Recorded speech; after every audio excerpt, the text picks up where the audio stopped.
Баршаңызға сәлем.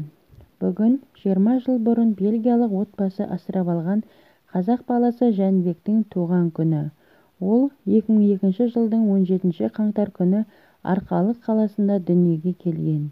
Өзін Мұрат деп атағанды ұнататын ол бүгін 22 жасқа толып отыр.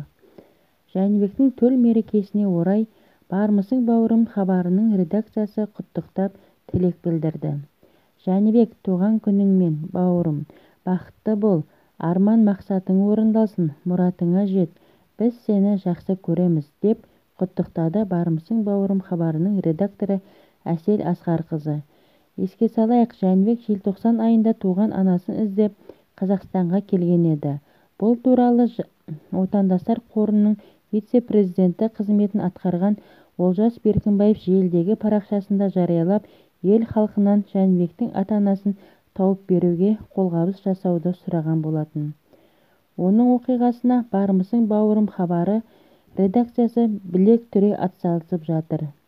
Жәнібек Арқалыққа да арнайы барып ата-анасын іздеді.